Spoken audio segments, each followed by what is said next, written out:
Hello, good evening, everyone. Welcome to the session, Saturdays for Sustainability Learning. And today I'll skip the introduction part because I guess everyone knows those who have joined today. So I'll just skip the introduction part. But one thing is, I would say it's worth mentioning that. So this is a sustainability discussion forum where we all try to understand concept in a holistic manner. So I would request all of you to share your inputs, your experiences, because I feel discussion, question and answer is the best way to learn and grow. Co-learning, co-creating is the, uh, I would say, a sustainable learning process, I must say. So if you have joined through registration of this Google form, then you will receive the calendar invite as well. If not, I would recommend if you can register, only one time registration is required. Otherwise, it's yeah, once registration is done, it's not required to register again. All right. And anytime if you feel that you don't want to receive any of the emails, so just email me. I'll make sure you won't receive any further email. Okay. All right. So with skipping today's introduction part, I'll directly come to today's topic, which was as we discussed. So it was climate finance and COP29 outcomes as COP29 at Baku, Azerbaijan. The one of the their major theme was about climate finance and how do we make sure that the adaptation, mitigation, and loss and damage fund. So how do we support with all these activities? So that was one of the prime focus for this COP, and let's see what happened for the COP29. And before starting, I would like to share two articles with you, and maybe we will run through that basic details from this articles. Okay, I'll share my entire screen for time being. Yeah, so that we can see it on the screen. So I hope you can see my screen now.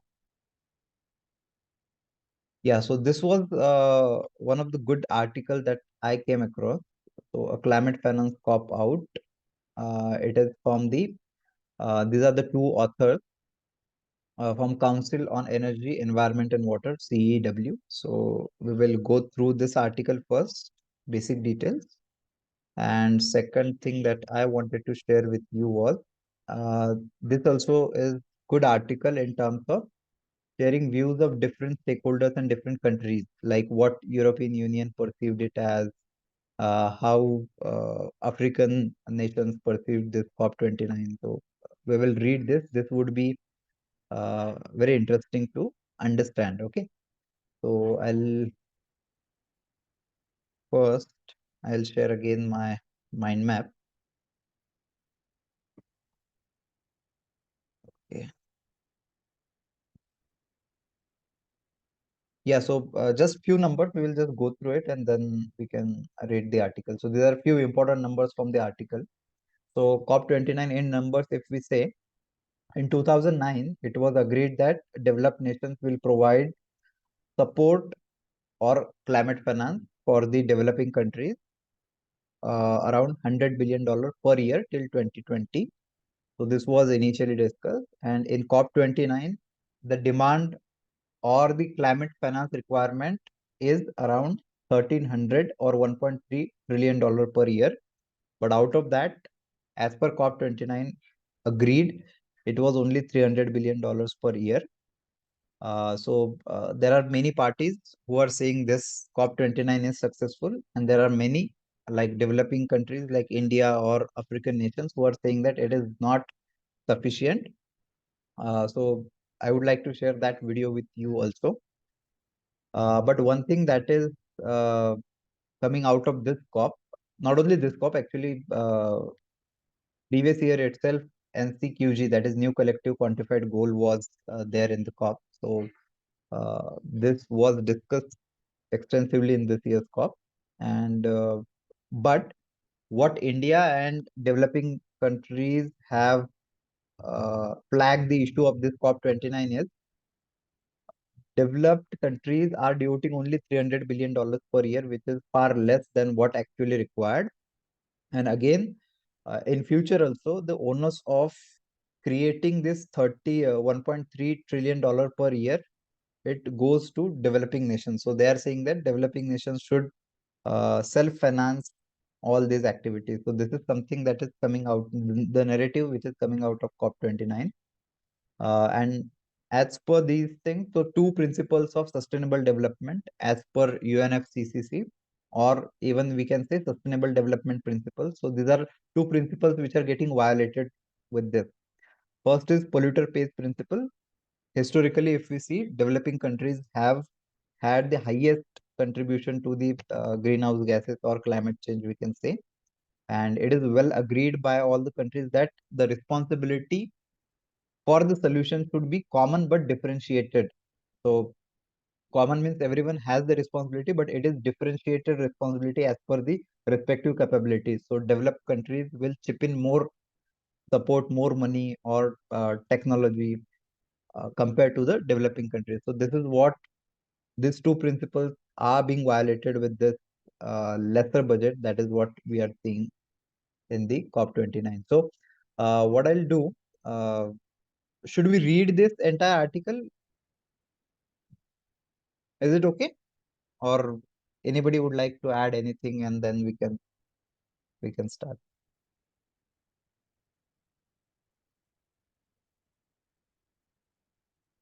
I'll move ahead then. Okay. Yeah, If it is anybody better would to like to add. move. Yeah, it is better to go through this article then. Yeah, perfect. You So could I bring found this article. important points.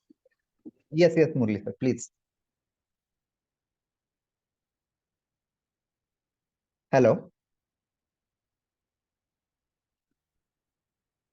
Murli sir, you were saying something?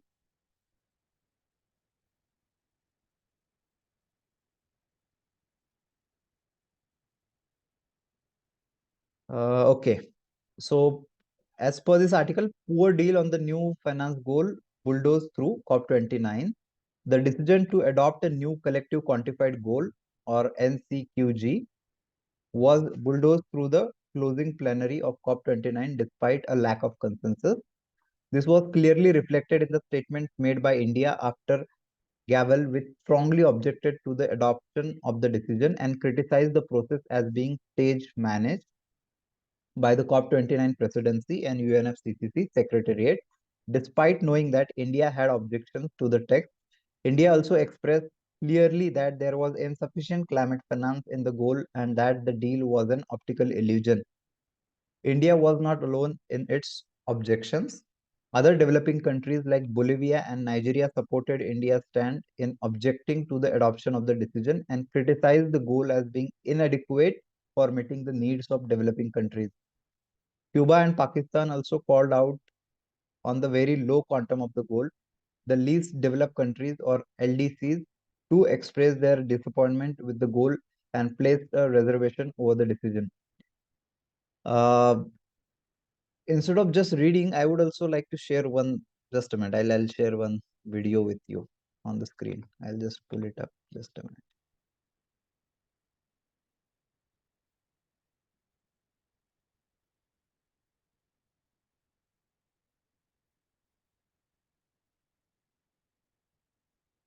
Let me know if you can hear this video.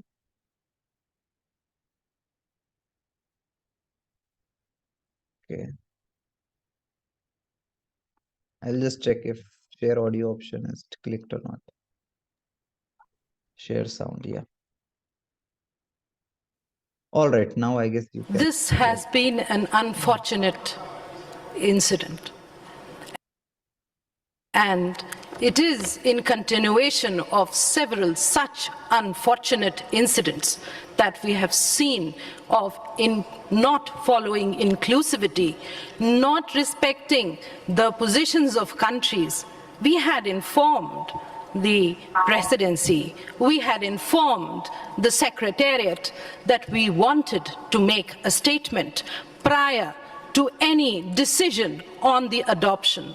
However, and this is for everyone to see, this has been stage managed.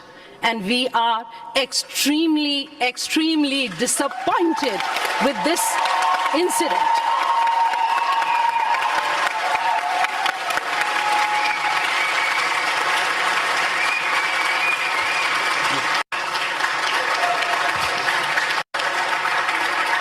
the basis for all action. And this incident is indicative of a lack of trust, a lack of collaboration of all times, which will determine our existence. The only thing that enables us to move beyond and undertake action in line with addressing this challenge is collaboration and trust among us. It's a fact that both have not worked today. And we are extremely hurt by this action of the presidency and the secretariat. The one thing, the trust that there will be action by those who can take action. Developed countries have the wherewithals to take action. They should agree to advance their net zero objectives, the goals, and become net negative soon thereafter. But there is also trust that financial resources, technology, and capacity building, the means of implementation, the essence of any climate action is required, and that is.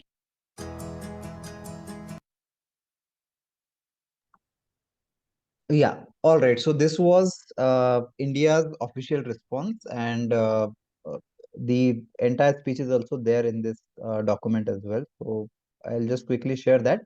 But what was the concern that many of the developing countries had shared their concerns with the COP29 presidency and UNFCCC regarding the inadequacy of the fund which is being discussed and signed, but they forbid them to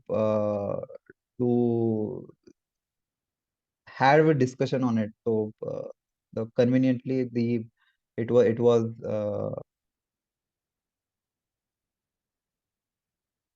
was not taken into account. So this is what the objection was.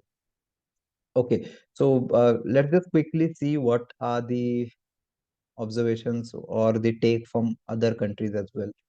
So European Union welcomed the decision as a deal that is exceptional, saying that we are living at a time truly challenging geopolitics, and we should simply not have the illusion that it will soon get better. This appears to be an apparent reference to likely exit of the United States from the Paris Agreement. So as we all know, US might exit Paris Agreement, so we don't know. But what developing countries are saying that, so this is 3 times of $100 billion per year, which was the earlier deal, and it is 3 times. So we have done a lot. But what developing countries are saying that it is much less than what is actual requirement. Yeah, so the main highlight of the decision adopted were in paragraph 7 and 8. Paragraph 7 calls on all actors to work together to enable the scaling up of financing to developing countries, parties for climate action, from all public and private sources to the least 1.3 trillion US dollars per year by 2035. It was decided in paragraph 8 to set a goal in extension to the $100 billion per year, which was the earlier goal, with developed countries of least $300 billion per year by 2035 for developing countries. The sources are public, private, bilateral, and multilateral, including alternatives sources. And in the context of meaningful and ambitious mitigation and adaptation action and transparency in implementation, voluntary intention of parties to count all climate-related outflow from climate-related finance mobilized. All right, so I'll just skip this part. Yes, anybody wanted to say something? Yes, Trinity, you want to say something?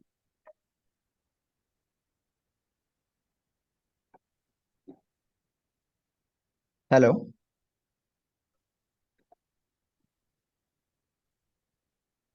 Okay, so I'll move ahead. So this is India's criticism that you can see the video I had played. So this is the all in the speech that you can see. Bolivia expressed its solidarity with India and said it supported the position to request the rejection of the decision, adding that India has expressed the need to strengthen equity in these climate negotiations. So it has raised concern. Nigeria, in a very powerful intervention, lent its voice to India, adding that it's going to be a huge disservice to my country and women in developing countries if we walk back home with only 300 billion US dollars and we say that the developed countries are taking the lead.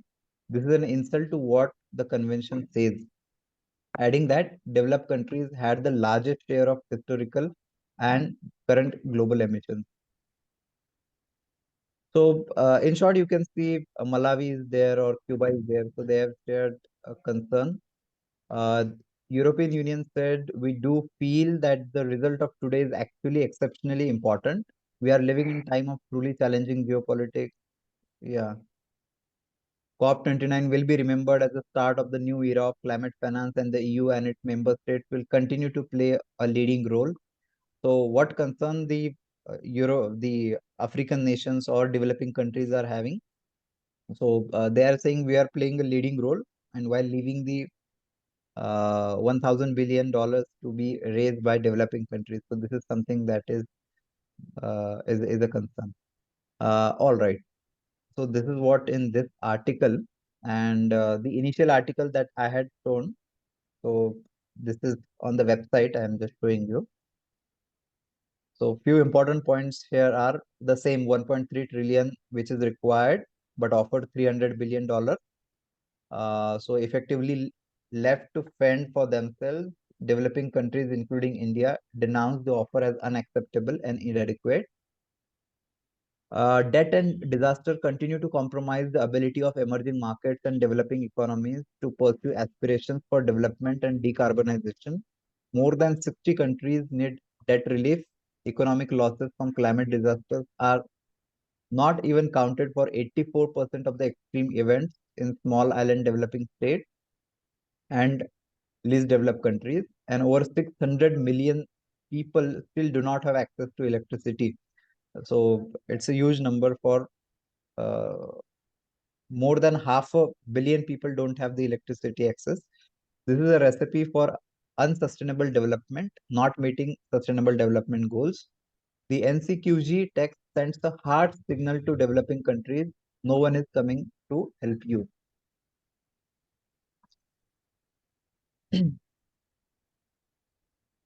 Yeah, and this is also one very important point. Okay. In 2009, developed countries had promised $100 billion per year by 2020. They reportedly met the goal 2 years behind the schedule. So this is very interesting take. Developing countries are saying that we have already contributed this $100 billion per year, even 2 years behind means in advance. 2 years behind means late, right? If I am reading it correctly. By 2022, they have contributed this, right? Behind the schedule means it is not achieved, right? Right. So by 2020, it was planned. So by 2022, maybe they are saying that we have met this target. But several developing countries and observers have questioned the accuracy, methodological robustness, and verifiability of the reported figures. CW analysis shows no developed countries has delivered 100% of its committed climate finance. Given the widespread dissatisfaction, negotiators at COP29 debated several facets of the NCQG, including its quantum, structure, quality, time frame, contributors, recipients, thematic areas, and tracking. So the question is, okay, you are saying that we will, let's say, $300 billion per year, but how exactly it is going to happen? Otherwise, most of these parties are also uh, have doubts that it will have similar to what $100 billion what they are saying.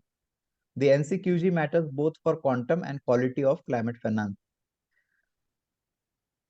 Yeah, so NCQG text adopted is an abdication of the foundational principle of UNFCCC, namely common but differentiated responsibility and respective capabilities.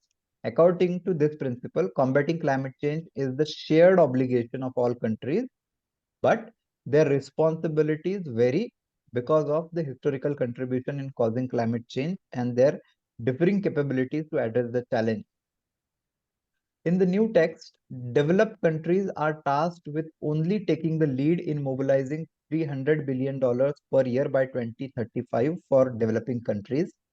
Neither are they exclusively responsible for climate finance, nor do their contribution have to be sourced exclusively from public resources.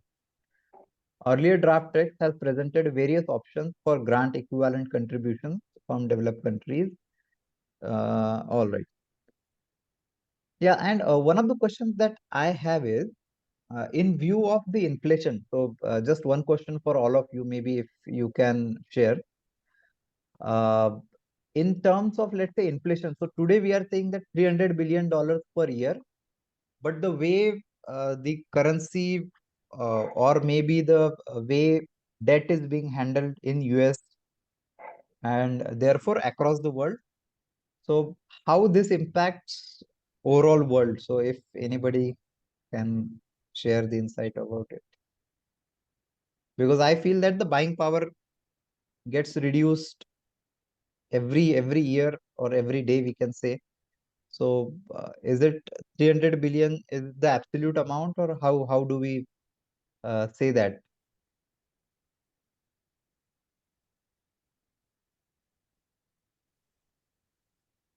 Me, it seems like an absolute amount that they're shooting for. Mhm. And the global inflation could vary country by country, but at a global level, you account for global inflation levels, which is typically 2 to 3%. Mhm. Right. Correct. Yeah. Then because of inflation, that the value will be changed. If we assume that the 5% is the inflation, then this value 300 will be 180 for after 10 years. Mm. How much, sorry, after 10 years? It will be 184. Okay, for 100 to, right? 100 to 184. Now, the real value of 300 billion after 10 Okay, okay, years, okay. Okay, okay, okay. post-adjusted All inflation right. would be 184 billion. Okay, okay. All right, all right. Yes. Yeah, and one of the again one criticism was, yeah, it's in next para. Further, by specifying that all actors are to work toward mobilizing 1.3 trillion a dollar for developing countries by 2035, 10 years in future, the text puts considerable onus on developing countries to mobilize funds. Effectively, COP29 has appended polluter pays with a perverse principle of I pollute, you pay. And again, 10 years is a huge time period. So maybe we can understand that if they say that we will provide this $300 billion per year in next, let's say, 3 4 years itself, and we will see how it goes, then we can say it's a leadership. But by 2035, putting it in the future, so I guess that is something which was the concern for most of the countries. Hey, Dhananjay, quick question. Yeah. So while they are pledging about 300 billion by 2035, does it Mhm. essentially mean that they don't have to pay till 2035? They are not signing up till at least until 2035.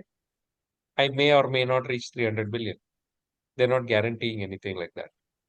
So Mm. technically speaking, they may still say if they do it by 2035, they may still say we met our goal. But Yeah, yeah. between now and 2035, it's another 10, 11 years. Right.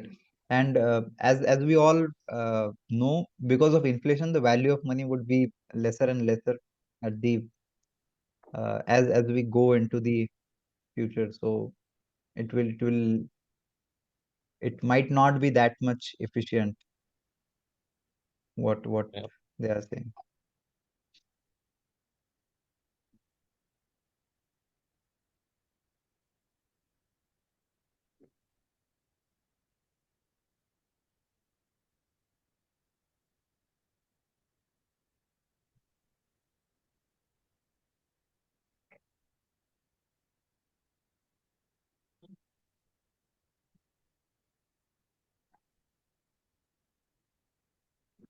Yeah. All right, so this is all from these two articles.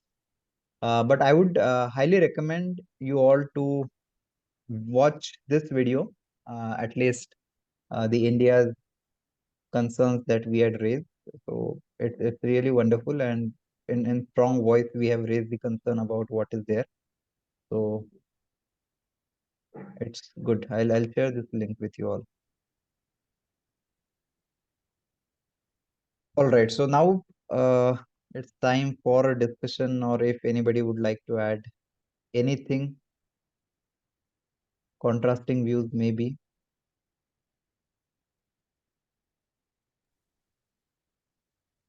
I think we are Akhil has fast. shared one. Yes. Yes, Sorry. Achyut, you are speaking. Yeah, Yes.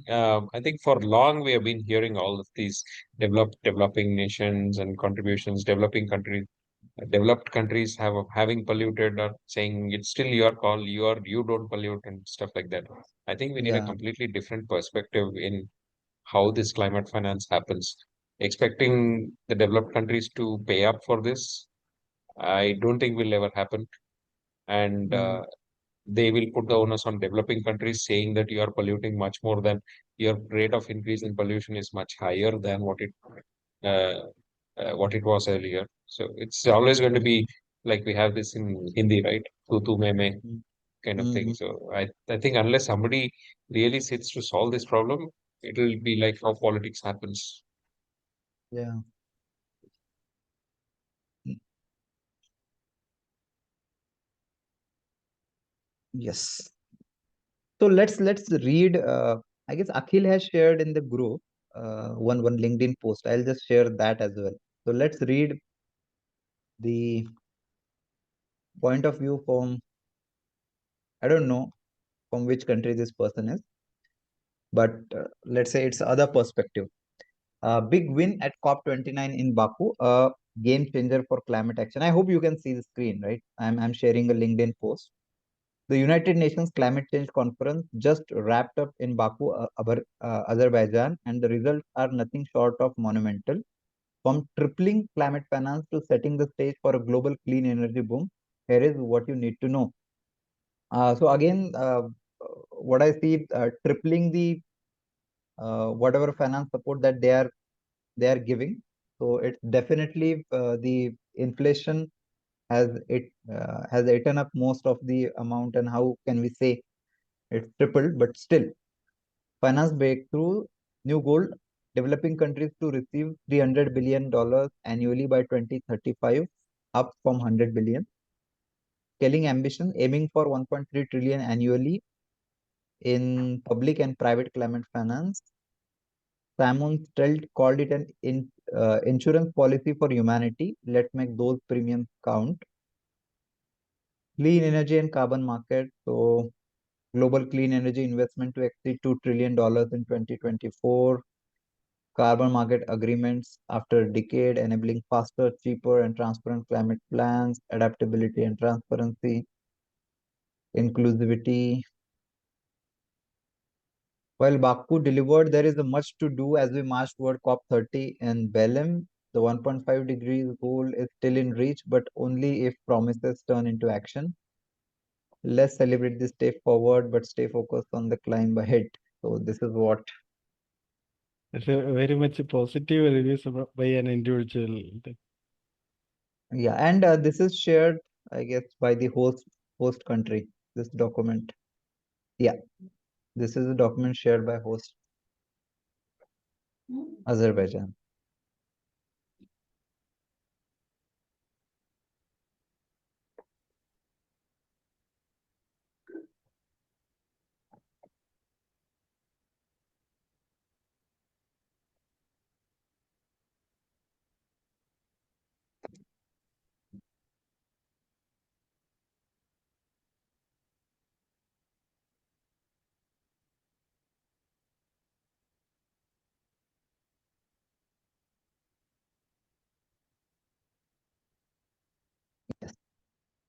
So there are many questions about climate finance that we all have, and I am currently enroll to one course from United Nations. There is one course on climate finance. So I'll share that link. But these are some of the important topics from that course. So just a minute, I'll share that screen with you all. Just to add few points to the discussion, and if anybody would like to add anything, please you can. Yes.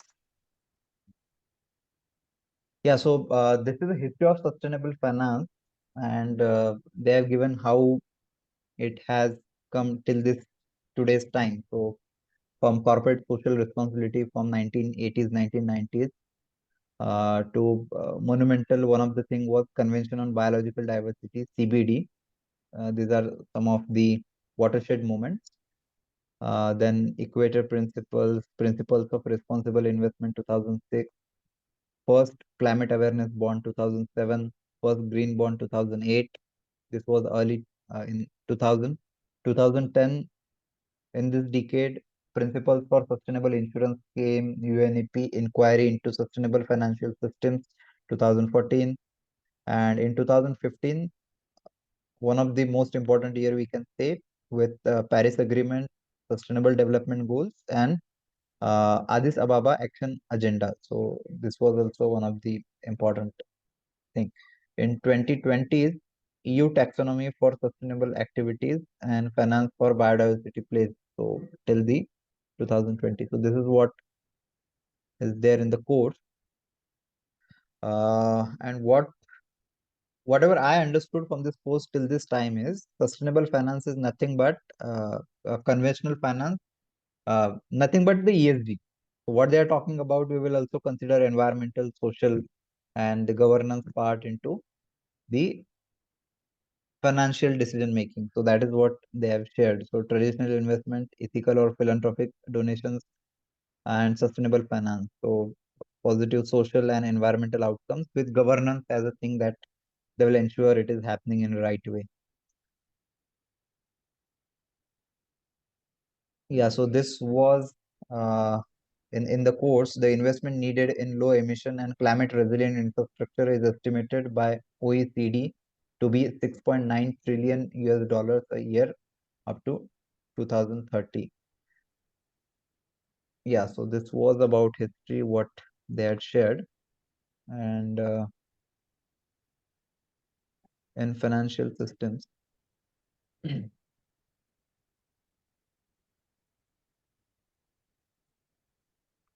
To achieve sustainable development goals, private and public, how the contribution is there. So that is given over here.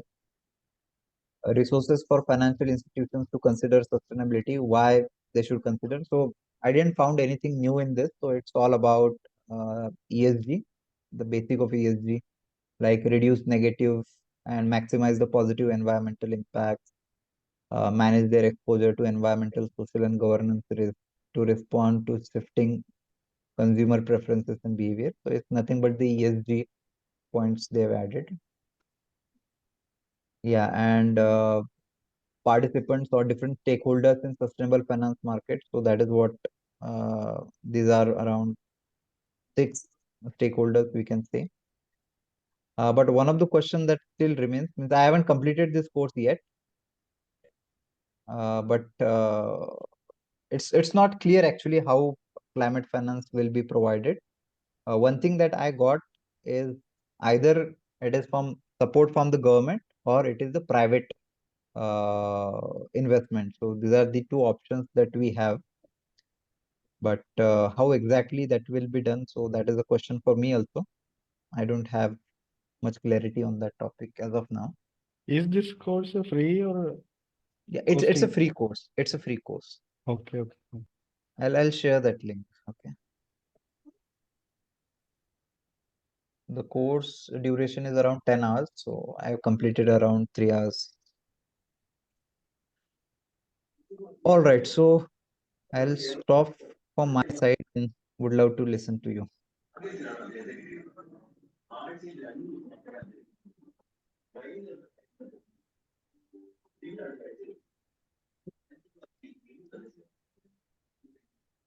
One basic question: how many of let's say we all understand that how difficult the COP negotiations are there, or as we were discussing, developing. So there is always struggle, or always different viewpoints. So how do we go ahead about it, and what do you think? How climate finance, how the problem should be solved? So if we just brainstorm on that.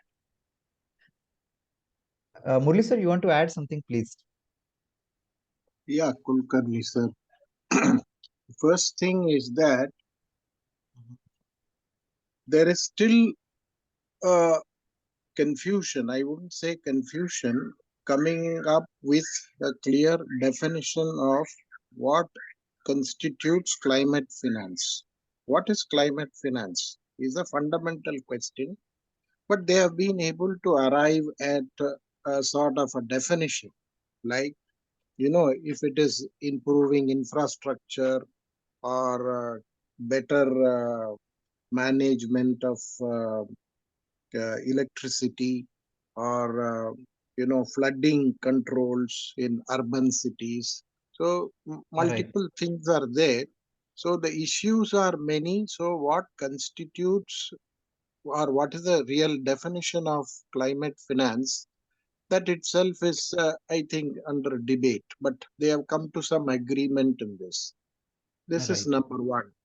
Now, with the COP29, where the funding, whatever is there, which is one third of what was expected with inflationary trends and other things, what they see now is that when we go finer and read the details, it says many of the things will come through private investors.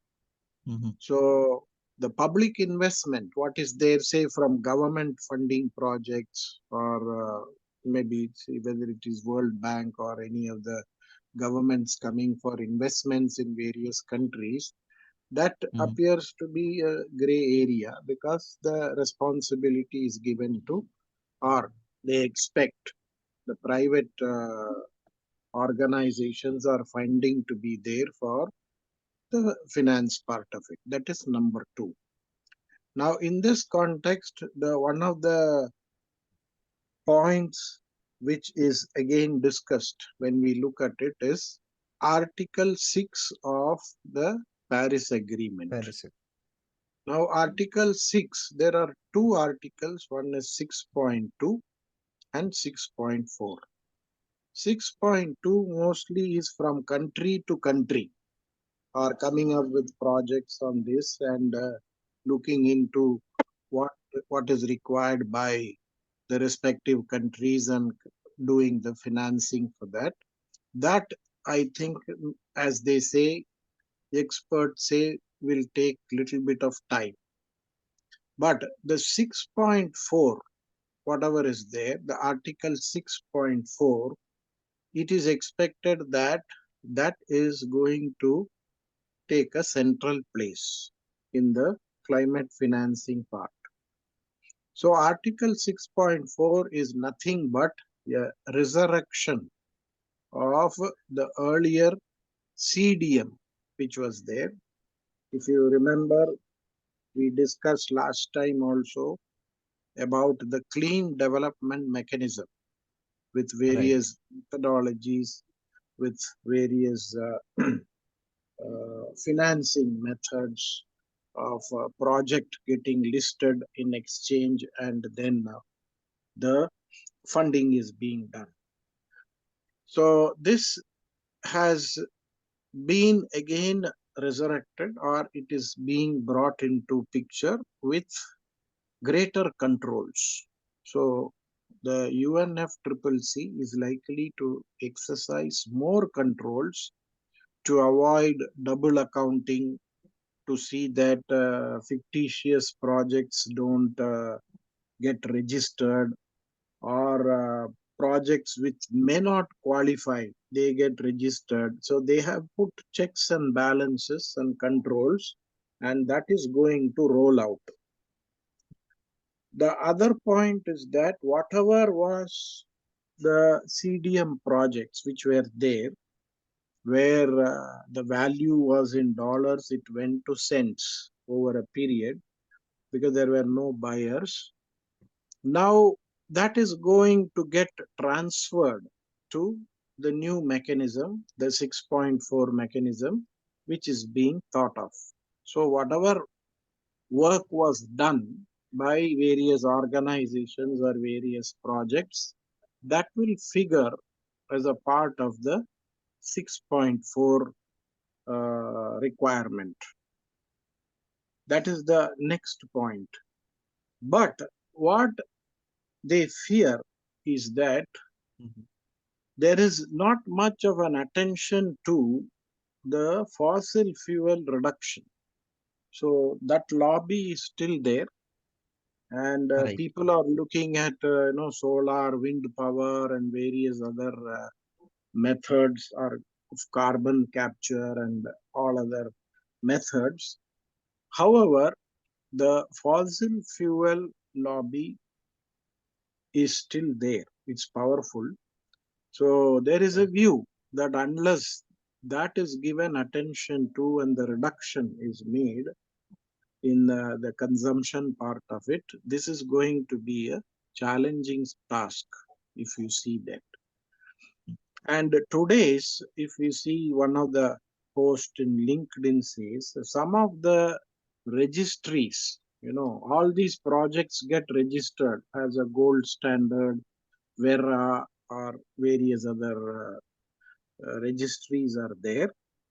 And these registries now find there are not many buyers.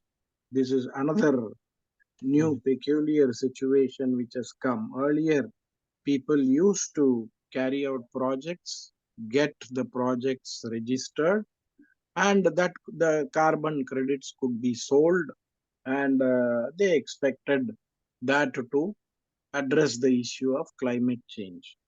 But now Right. they say that this is an issue with not many takers, but there are so many other new players who are likely to come in. And what sort of method and what sort of a motivation factors they are going to put in for accelerated process of generating the credits, not only looking at the credits part of it, but looking at the mitigation and adaptation part, it has become a question mark. So now what they say is, as I understand from some of my friends, is that they are now focusing only on the reduction part, how to do the mitigation or adaptation, not looking at the offset. So the focus is going to be on reduction, and there could be a lot of new reforestation projects and various other nature-based solutions which are being thought of.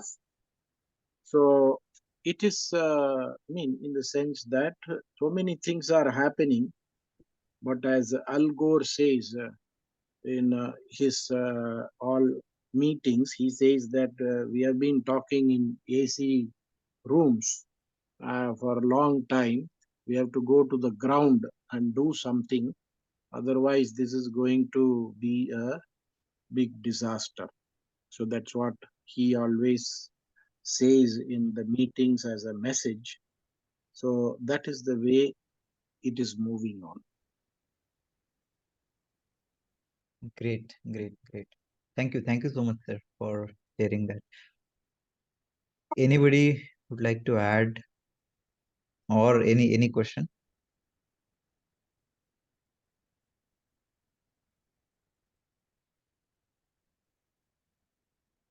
Maybe I have one question. Means I'm trying to understand the finance system itself, because what I feel is the financial system that we have. Means few years back, I was not paying that much attention to it in terms of the inflation, what is there, or the way the financial systems uh, are there across the world. So I was not paying much attention, but now when I'm seeing it, so I'm sensing a problem, a basic problem in financial system itself. Uh, what are your views? Means anybody can share in terms of continuous growth, whether that is possible or not. And second question is, there are also few activists who are saying that we need to degrowth now. Means systematically, as we have grown every year, the growth is there, and we are habitual to that. So they are saying that zero growth or degrowth is the only option which will save the planet, or which is the practical solution. Otherwise, continuous maybe growth, or maybe the inflation. So that is not a long-term sustainable in terms of the resource constraint that we have, and the uh, fundamental basics of the system. It's a contentious topic, but I am also exploring this, so I don't have.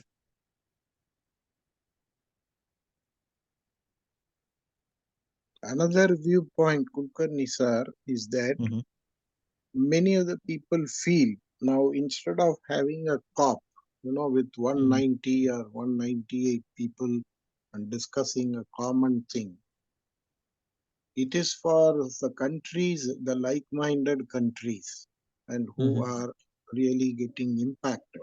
For example, Asian countries, some of the like-minded people can form small groups mhm, and they look at the issues because they know the local conditions, situations, and challenges. So it would be wiser, they say, to look mhm, at it in smaller groups, fund themselves, or mhm. come up with solutions to Solution. addressing this thing, which will be mutually be beneficial.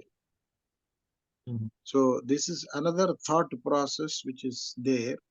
So we have to see what sort of shape it is going to take place in the future. right. So means as always, there is always a spectrum, right? So on one side, it might lead to siloed effort. So maybe what this small group is doing, other people might not know. But on the other side, if everyone is coming together, like what we are seeing in the COP, so lack of responsibility or lack of consensus, and that's how the progress is being started. So maybe some middle path would be the option, I guess. On both sides, there are plus and minus, maybe. So how do we exploit the positives? How do we have maximum benefit and less negative negative impact? So that would be a question for future, maybe. Yes. Anything on this climate finance? Anybody would like to add, comment, share your views?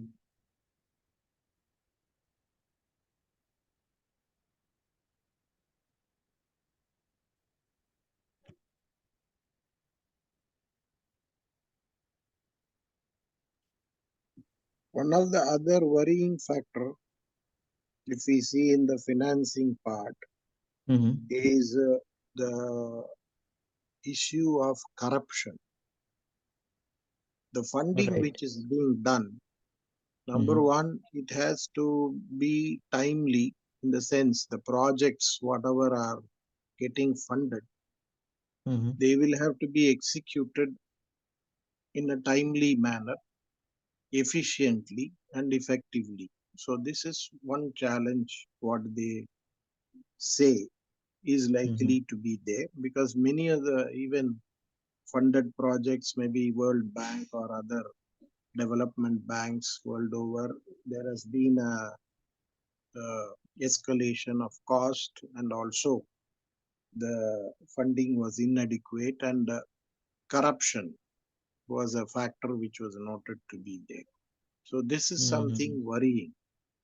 So Right. how to go about it and what is going to be the mechanism to really bring down the climate change issue, the impact of climate change is still a debatable thing as of now. But one Right. optimistic thing is lot of new mechanisms, new thought process, and new initiatives are coming up. So we Mm-hmm. need to see how things will fit in. At the same time, the other side is that the extreme weather events are on the increase. If we Right. see that the CSE report, which has been published recently, says in the Right. last 9 months, 9 to 10 months, 93% of the days, one place or other in India had extreme weather event, which is something worry. Either it was heavy rain, flooding, or no rains at all, or similar such issues have been noted. So that is Right. something worrying. So we have to see how our own efforts, the policy efforts, the government efforts, and also the role of private sector comes in into this. Yeah. Agree. A big issue. And one question, I'll just share more detail about degrowth. Okay. Degrowth means that you want to reduce finance funding by banks or related to sustainability. It's sustainability as a whole. So it's entire businesses or entire economy as such. So I'm just sharing it on screen. So this is one article. What's behind this economic theory and why does it matter right now? So I'll share this link also. But in short, we can see some gist of this article. Degrowth is a radical economic theory born in the 1970s. So it's not a new thing. It's quite old, more than 50 years we can see. It broadly means shrinking rather than growing economies to use less of the world's dwindling resources. Detractors of degrowth say economic growth has given the world everything from cancer treatment to indoor plumbing. Supporters argue that degrowth doesn't mean living in caves with candles, but just living a bit more simply. So this is Uh, what degrowth oh, means. okay. This is something related to minimalistic lifestyle, right? Yeah. Uh, we can say minimalistic or it's the approach. Like for example, in many countries, means it is statistically or scientifically proven that the population increase is not required. Means at least let's say when we say population growth, 2.2% is something which is the average which keeps the population as it is. So many of the countries, even developed countries, even educated countries, so they say that, and even in media we can read these things like the population has reduced and that is alarming situation for that country, and they want to increase the population now because they are fearing what will happen to us when our numbers will get reduced. So this is the entire paradigm shift for all the industries, I would say. Currently, the economic system in terms of businesses, they are only seeing as human being or population as a means of production, or second as a consumption for the resources so that economy will grow. So this is, we can say, more of a paradigm shift. Okay, okay, understood. Thank you. Yeah, and in many countries, we will see that they are worried how our population has reduced, and they want to increase their population. Though we all know that what is the situation of the world. So it's about thinking about some radical solution. How do we solve this problem from root?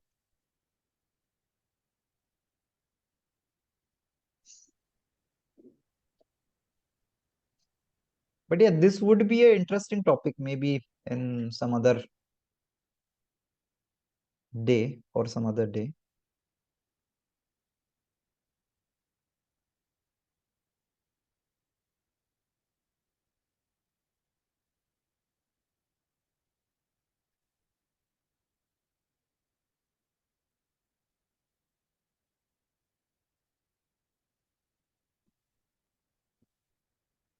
One more point, Kulkarni sir, what is happening Yes, sir. is Mm-hmm. that some of these giants of Mm-hmm. ESG investing, like BlackRock, Right. Vanguard, all these very large organizations who are pushing the Mm-hmm. investment in ESG. Interestingly, they are facing lawsuits from Mm-hmm. Republican states in USA, Mm-hmm. allegedly for prioritizing climate action Mm-hmm. over their fiduciary duties. Oh. So their interpretation is that you are an Mm-hmm. investor, you should look at the investment part of it Mm-hmm. and how to see the finance flow is there and what sort of initiatives must be done rather than looking at climate finance. So this has Right. become again a lawsuit now. So we Mm-hmm. need to see this what is going to be the outcome of this legal battle. What Mm-hmm. is the judgment which comes, whether they will be able to come up with a solution for this. Otherwise, the sustainability goals, shareholder returns, etc., will go for a toss. Yeah. So, on the other side, we have to see, is it a wake up call for recalibrating ESG Mm-hmm. strategies, or looking at is it a setback for climate action? When we see that, looking at these lawsuits and cases coming up, it has again added to the Mm-hmm. complication. What I meant to say Right. is, so lot of things are happening and we need to see how things go by over the years. Mm-hmm. So it's getting more from the complexity of the problem is increasing very much. But on the other side, lot of efforts and new frameworks, new thought process, collaborative efforts, they are Mm-hmm. all also being thought of. But what is Yeah. being done is very, very minuscule compared to what is the requirement. So this is really the state of climate finance if we see today. Yeah.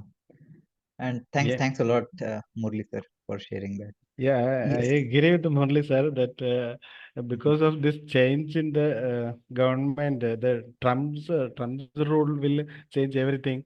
Because the Vivek Ramaswamy was the his opinion is that this sustainability is a hoax.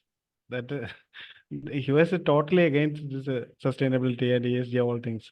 So we cannot predict the next 4 years will be the very critical.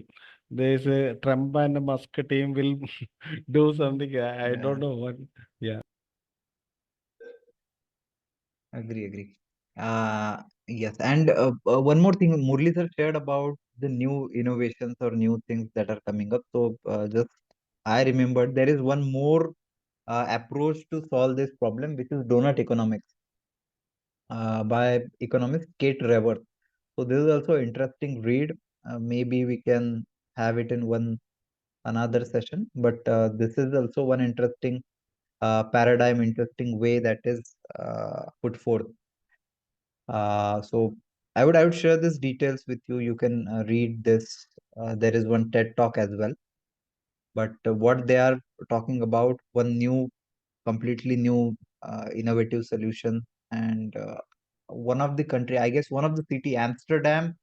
I remember. So they had opted to implement this donut economics there, and some of the countries also had pilot for this. So let's see what how it evolves.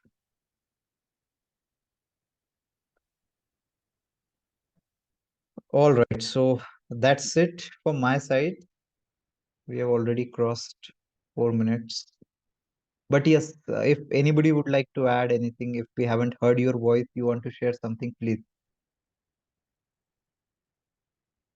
Sir, I have one question. Yeah, please. Sir, it's regarding the finance part, like how the allocation of money. Suppose $3,000 billion, they are done for the COP 29, but how the country the allocation, what percentage they get? So how it decided? Like how it, what things decide? So what I have read and I have understood from this all reports and all uh, mostly news reports is that there is no clear cut idea about it, how exactly that will be done. Means it's the same case with what happened with $100 billion pledge of 2009. Even all the stakeholders are not happy with the what happened with $100 billion, that was the commitment, whether it is really received or not. Lack of transparency, lack of clarity, how it's spent, is there a double counting or not, where that money flows. So that is something is debatable. So I guess that is still not clear. Okay, sir. Well, because it was like I was searching about this, but I didn't get the like proper information. Mhm. I'll also search that and I'll share with you if I could get. But this is what the current understanding is. Yeah, thank you, sir. Okay, perfect. That was really wonderful discussion. The topic is really difficult or complex, we would say, in this complex world. So thank you so much, Murli sir, for adding your points and making it valuable for us. Thank you. Thank you, sir. All right, Thank you. we'll stop here then. Thank you so much. Have a great weekend. Bye. Yeah, thank